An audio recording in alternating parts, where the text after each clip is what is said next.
This is the Big O Show. This is the Big O Show. The myth, the legend, like we surprised you or something. You just popped up. Your eyes were I was getting my stat I'm book. on. Huh? Your eyes are all popped up like, I'm on? Wait a minute. Yeah. Hold on. Hey, that kind of stuff. Like you needed a little more time to get your makeup going and all that so you can look perfect.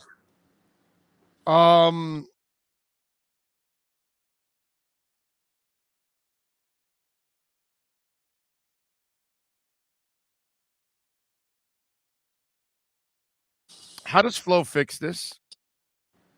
Because starts with fixing your offensive line. How?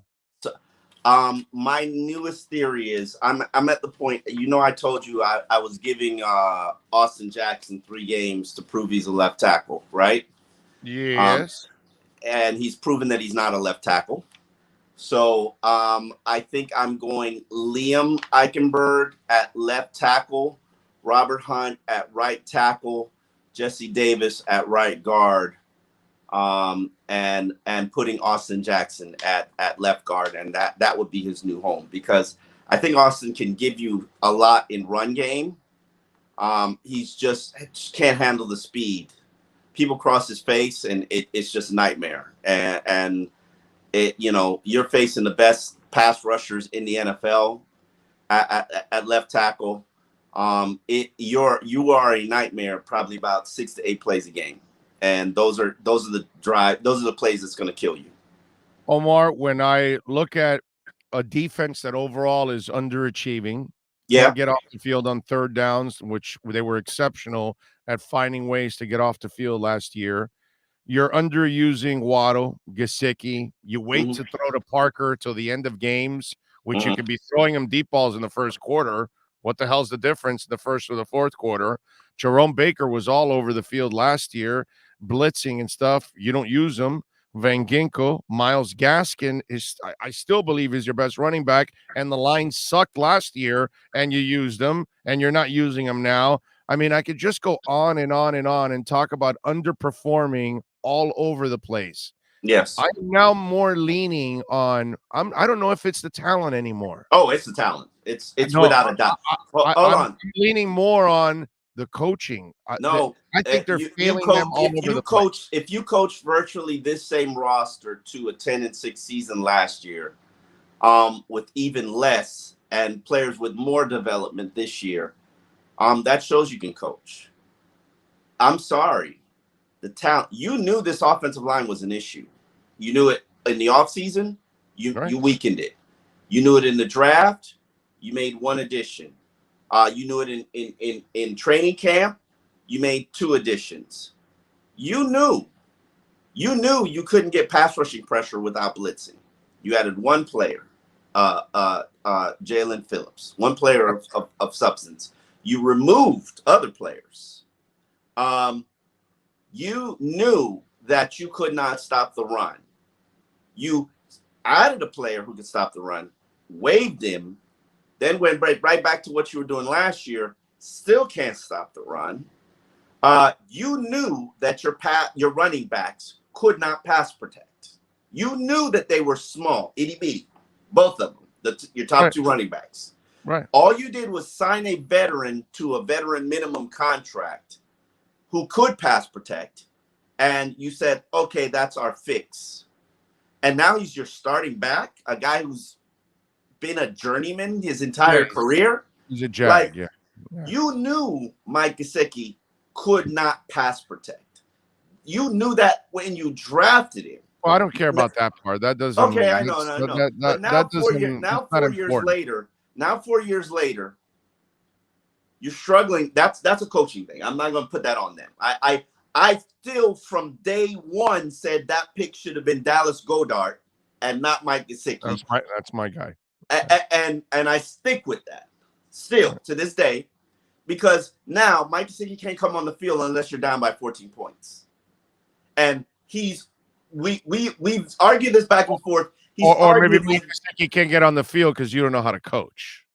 Because you can have a blocking tight end and Mike Gesicki on the field. It's not like You know, if no you matter, really wanted to, you know, you can do it. You could find ways to put a playmaking tight end on the field. When you don't have a lot of playmakers, you know what I'm saying? Yeah, and you hold on. Let me finish. Management wise, you knew you needed talent at wide receiver, so you draft one of the most injury-prone playmakers in the NFL. You sign one of the most injury-prone playmakers in the NFL, and now you're like, oh my God, he's got 2 injuries. Oh, but that's why it's a 1-year deal. You kind of knew, but you knew that. But you still, but you knew he was a stack of injuries, anyways. I mean, you know, that's still your solution.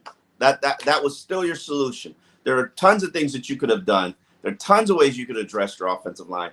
Tons of ways you could address your playmaking position. Tons of ways you could address pass rushing. And you chose to make these decisions. Yep. And I'm not saying coaching is doing a good job. Flo says right now, we suck. Yeah. We're not doing a good enough job. All right, so follow up to this.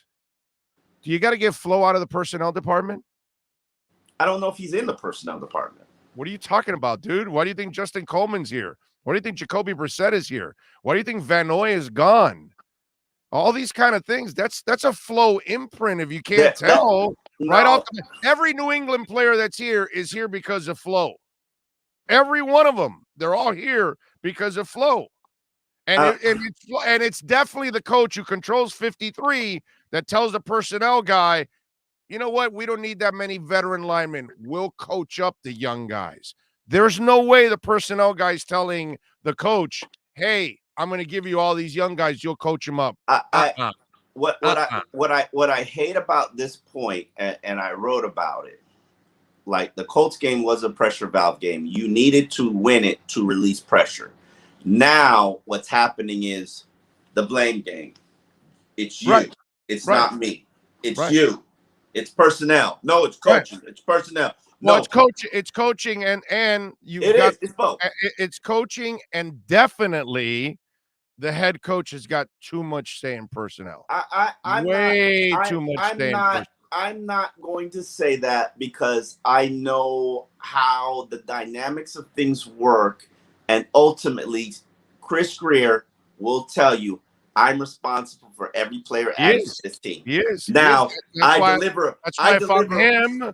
That's why if I'm him, I'm taking a little bit more control of personnel. But I deliver. I say to him, that's Chris Flo. Greer says, I deliver what my coaches want. That's what my job is. So I don't think you can change what you do if that's your job. But you got to go, you know, there's a fine line and a balance right now because the number one crisis, like this is the fire in your house. Austin Jackson. While the executive probably wants Austin Jackson to continue to play left tackle, the coaches should look at it as he's wrecking everything. And we got to fix this. How do we fix this? They have to work in unison. There has to be a marriage there. I don't know what the solution is. Yeah, but the thing is, there isn't a lineman that's excelling. So then, but there's nobody doing as bad as Austin Jackson. Okay, but my point is nobody's excelling. So the coaching isn't making much of a difference. So what you're seeing out of Robert Hunt is probably his talent coming through, not the coaching coming through, making him a better player. That's my problem with all of this. When I look at the overall picture, you're not making an impact anywhere. So then I can't say your coaching is making a difference somewhere. So I'm wondering if your coaching has made a difference in the past. So why all of a sudden is it not a factor? No, it has not in the offensive line. It has not really made from day one. They've had problems with the offense or the offensive line. Touche. You know, I mean, they didn't have a problem with the offense last year. Let's not do that. Let's. Well, it depends on how you know. On what part of the offense you were running at that time. Yeah, I mean, let's not do that. Let's not go there because Dolphin fans, like as I told you, I was writing yesterday. You owe Chan Gailey an apology. You do. Yeah. You do. You need to say sorry because I'm sorry. The guy delivered you the best offense this team has had since 1986, and you poo-pooed it. You thought it was garbage. Like now you know what garbage looks like. Now you know. Yeah, Now you know. I think the whole Gailey thing was more the politics of he probably wasn't. He's at the end of his career. He's not here to He ain't got to develop put a up with this young shit. guy and go through the Gailey thing is he got to put up with this shit. You're right. Yeah, he wanted to coach Fitz to make his life easy. You know what I mean? And I get it. I don't know that. I think he was excited about coaching Tua. I think the relationship, he wasn't comfortable with Tua as his relationship with Tua, and that's another thing. I'm not necessarily certain how hard Tua wants to be coached, and we'll see when we come back. And I'm very uncomfortable with this perception that Tua's going to come in and be the savior that fixes everything. Like, he's not ready for that. I don't think anybody would look. You can't look at him that way. Not with that line. Everybody's looking at. In Jacksonville, it's going to get better. He's better than he's certainly better than the guy that's playing now. That's for sure. I mean, that I can tell you. I'd rather have Tua playing than Jacoby Brissett. I'm not going to poo-poo Jacoby I didn't think he did that well in the first couple of games that he played. I thought yesterday was probably one of the better games that he played from this standpoint. He was under a lot of pressure. He was running for his life just about every snap. And he was buying time and throwing to what resembled an open receiver. Yeah, he couldn't look downfield and look at this guy and look at that guy. Well, wait a minute. Let's get Omar back. Sorry, I don't know how to stop them from calling when I'm on the phone. But he was struggling with protection. Protection problem is the number one problem. And until you fix that, don't expect anything else to improve. No, I know. That's why there's no way Tua can be a savior. He'll be better than this guy, but he's not going to be a savior because. And the other thing is, I'm not sure they're being coached up right now. I don't know what the hell is going on. You got Feely now saying the same crap that Trent Dilfer said, and I'm sure you guys. Which is what? I didn't hear none of this. Oh yeah, you got to go look up Jay Feely's comments, dude. He was ripping into the team and talking about how Charlie Fry is basically calling the plays and the other two guys are doing the game plan. He's like, okay, I'll use whatever I want to use or whatever, and which is not true. I think that he's just relaying, but again, this causes another problem out there for Flo. Yeah, Dave Hyde wrote it in his column. Got to stop with this secretive bullshit about the offensive coordinator. This doesn't create any kind of an advantage for him. Collaborative effort. We don't know where to point the finger of blame, but I know where to point the finger of blame is Flo. If Flo gets the finger and the blame, it's your offensive coordinators. It's your issue every effing year, bro. So whether it's the O-line or offensive coordinators, it's all on Flo. This is the hardest thing for a young coach is to figure out a staff. Put together a quality staff. And he can't, and he's a young coach trying to figure out a staff. And when you're not a proven coach, it's harder to get those kind of people to come to you. And if this year continues, you won't get a really good coach to come on board because they'll think you're on hot ice or whatever on the hot seat, and they're gonna go, why am I gonna go there for a year and then I got to move again? Hell no, that kind of stuff. Fair. You got to rely on your relationships, and there's a coach in Alabama who would love to get back into the NFL, and you worked under him. Maybe he works under you. So I don't know. I don't have. What I feel is, and I'm going to write this eventually. Flo deserves grace. Yes, he does. Flo deserves grace. I'm not a fan of Flo. We not buddy. This isn't black protecting black. This is Flo deserves grace for what he has done. That I agree. I've said he deserves an opportunity to show he can fix this or he can't fix this. That's right. Now, on the flip side, this roster is hot shit. I'm not certain that I'm ready to say that Grier deserves grace. And Grier is the nicest man I've ever come across in the. Wait a minute. Hold on. All right, you're back. So Greer deserves. I would love to say Greer deserves grace because he's the nicest man that I've ever come across in the NFL. I know he works hard. I know he's committed. But I'm looking at this roster and I don't see anything that's good. There's nothing that's good. And I would love for you to tell me what's good. I'm just not convinced. I'm afraid that you'll see some of these guys leave and then they'll go play well somewhere else because they get better coaching. I don't give a shit about that. I don't give a shit about that. And you could say I do, because then it becomes a waste of time that you invested all these picks, and then they go play better somewhere else, and that sucks. Who gives a shit? Like the whole 20. Well, I do. I want the Dolphins to do well, dude. I give a okay. Shit. You want the Dolphins to do well? Go okay. Then advocate for the Dolphins to go get Aaron Rodgers because that fixes all your problems. Like not behind this line ain't fixing anything. Aaron Rodgers has blown out his collarbone twice. Here comes number 3. Please. Yeah, Aaron Rodgers would make this line look like it's the top 5 line in the NFL. Listen, tell me what's good on this unit. Tell me what's good on this team. Right now, there's nothing you can talk about good right now, Omar. No, I'm not talking about performance-wise. The way they're looking. I'm not talking about performance-wise. Tell me what should be good. Tell me what unit should be good. Defense.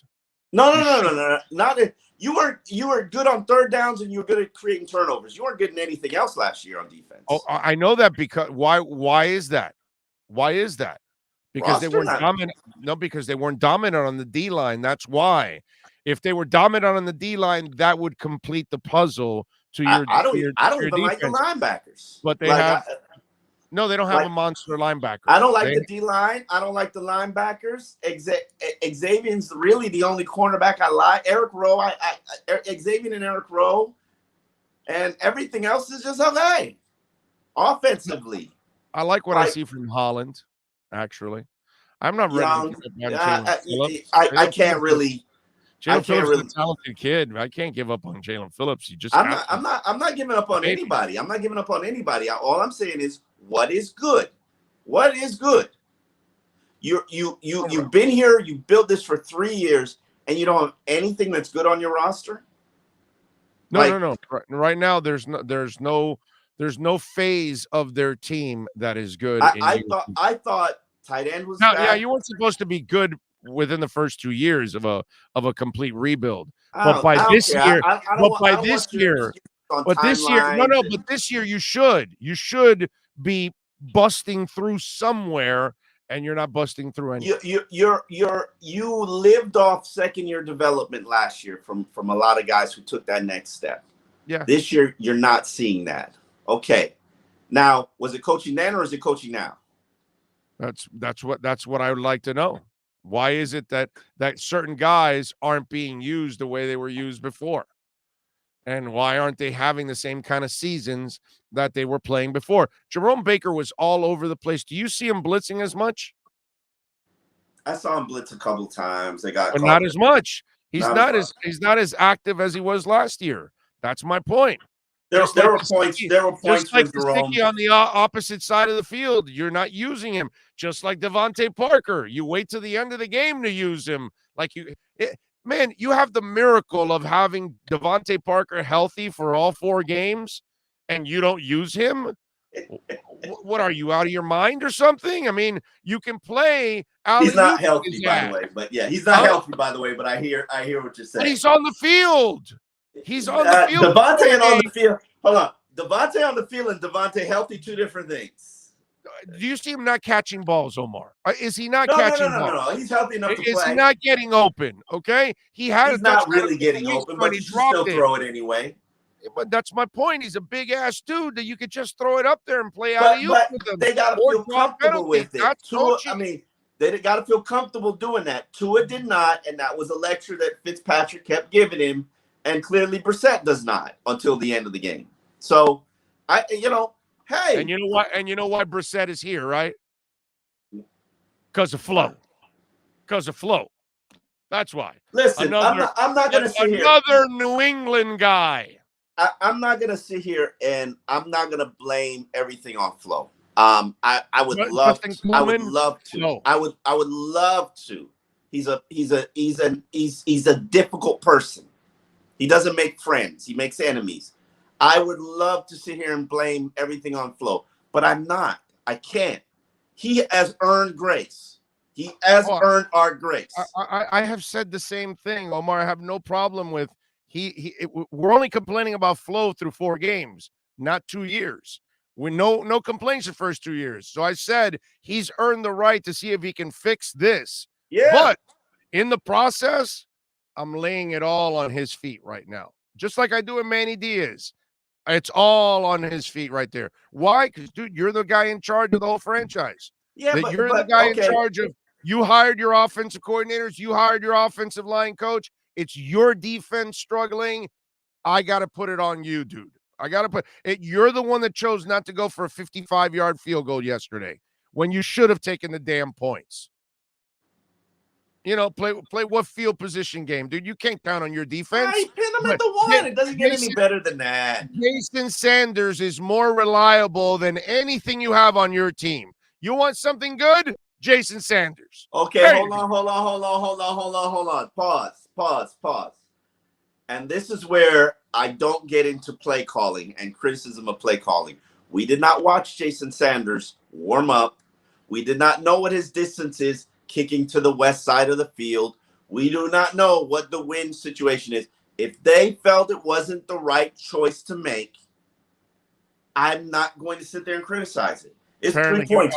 Even with those 3 points, you wouldn't have won. Apparently, he was booting 60-yarders pregame. Who says that? I'm just saying. Who said that? Who said that? I'm just telling you. I heard. No. I can't. I didn't watch it. I don't care. I don't care enough. Especially teams. I don't give a shit. Do you trust Joe Rose? Do you trust Joe Rose? Joe Rose? Yeah, you trust him? Yeah. So if Joe Rose says that he was hitting 60-yarders in the pregame, what do you think? All right, he was hitting 60 yards in pregame. Okay. Like, right. I'm just saying decisions that Flo has made is part of the reason why you're 1-3 and why the struggles are going on. And you're correct. I tweeted it out yesterday. Hold on. Decisions that Greer has made is part of the reason you're 1-3 and why things that are going on are going on. Yeah, but Greer's not coaching this team. Greer didn't hire the offensive coordinators. Greer didn't hire the offensive line coach. So what is it? What is it? Is it the cook or is it the person who bought the groceries? Well, right now I have to go with the cook first.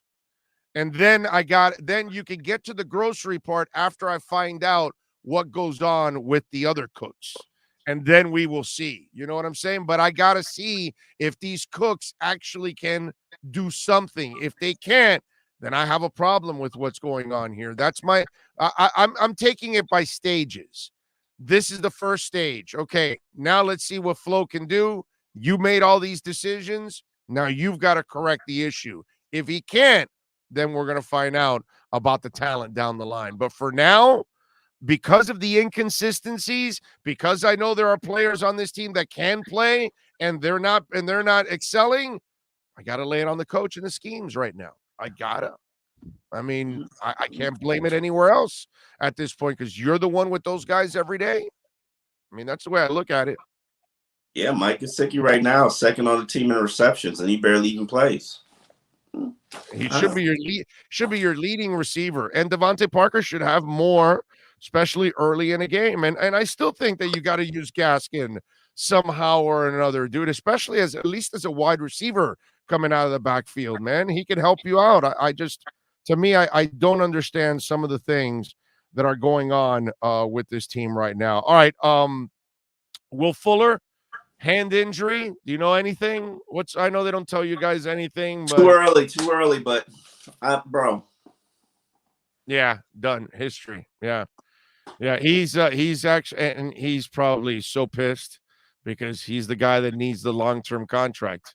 He's probably more pissed than anybody else that his body is failing him once again. It's got to be rough on his ass, but he's done. Dieter, dude, did you get the impression the way Flo was talking? And Flo doesn't give you much, But damn, the way he was talking about Dieter the other day, he kind of made it sound like this thing might even be longer than 3 weeks. I can't. It's too early right now. You can't with COVID. Like if I was in the locker room, it'd be a lot easier.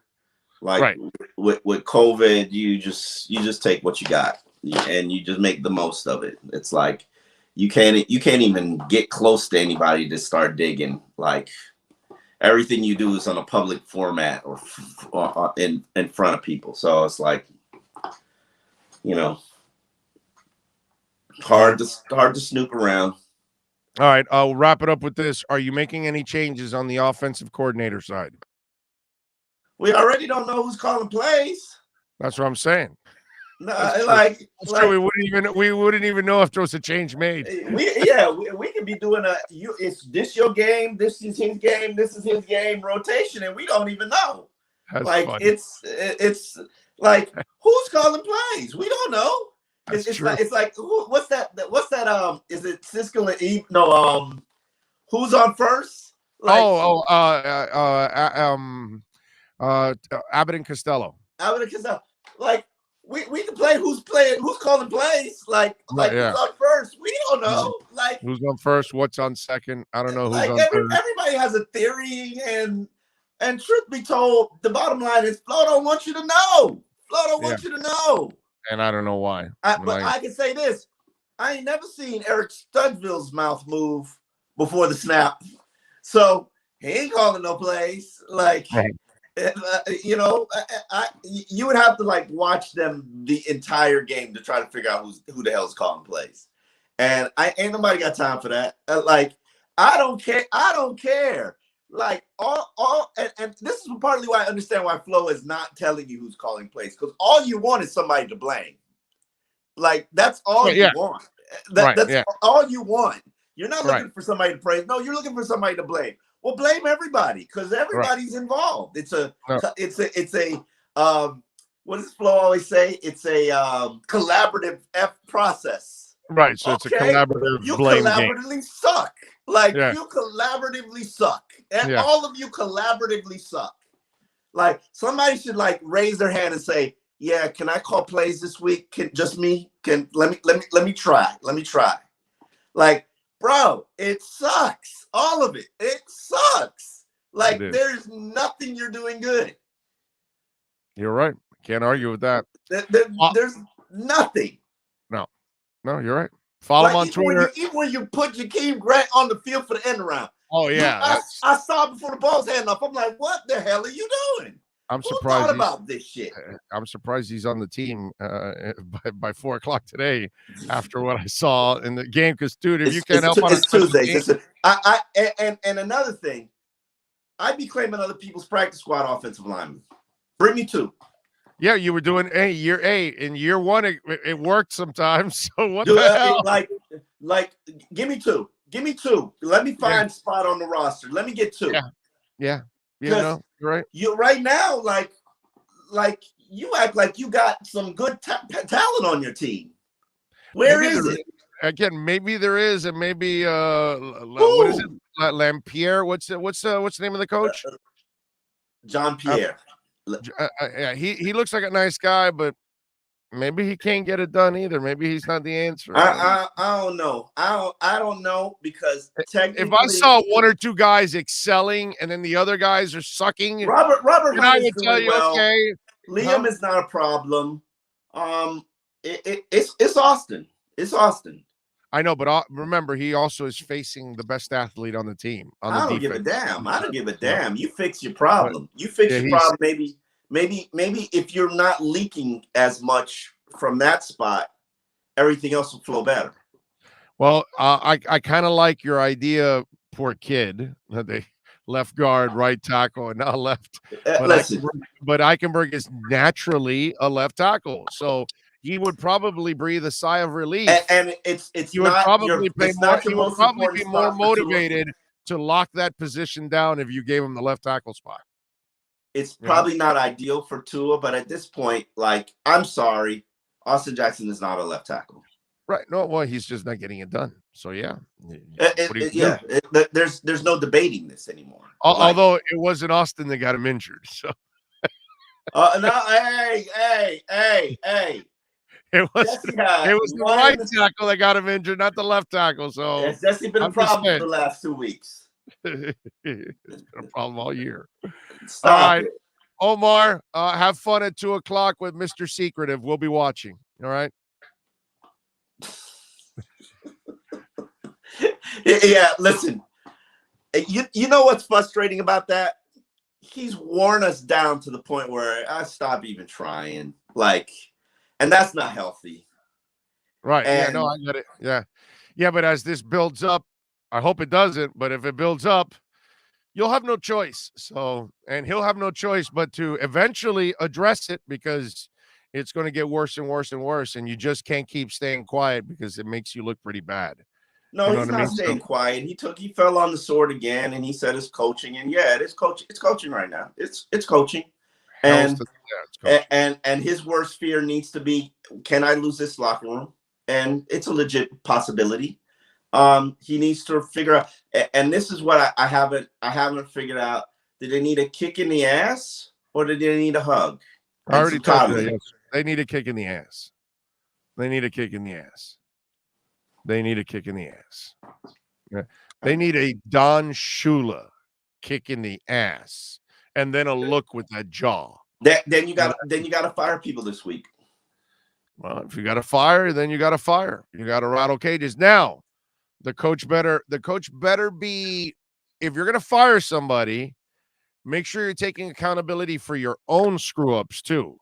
So you can't Adam Gase this bullshit and fall on the sword publicly, but behind the scenes, you're mother effing everybody else and blaming everybody else. So you better, that's where he's got to be careful. But again, he's earned this right to try to get people. People don't remember, but Gase was 1-4. Gase was struggling at the beginning of the 2016 season. I can even tell you what the record was because I just looked it up recently. He fired the 3 offensive linemen. From there, it birthed the unicorns and physical, forceful rushing attack. Gase was 1-4. Fired his offensive linemen, went on to win 6 straight. Right. Last year, Flores started this exact same record. Didn't really make that many drastic changes, but won 5 straight games. You got to get hot. And you gotta let that continue to build, and you got to clean up what you can clean up. But you're facing the Buccaneers. They didn't play well last night, and you gotta find a way to lick your wounds and get everybody better. To me, it starts with replacing Austin Jackson, and we work from there. So you're a first-round pick, but we already see you're not a left tackle. Sorry, you're not a left guard. No, you gotta move them around. Yeah, let's figure it out from there. Greg Little, you're here for a reason. If you want shot number 1 at it, prove that you're a good NFL player. If not, keep it moving. Let's figure it out. Let's figure it out one way or the other. But you can't keep doing what you're doing and expect different results. No, I'm with you there. There's no doubt about that. All right, follow him on Twitter at Omar Kelly and catch him a couple times a week here with the EJDconstruction.com Miami Dolphins report. Have fun at 2. We'll talk to you on Friday. All right, talk to you later. You got it.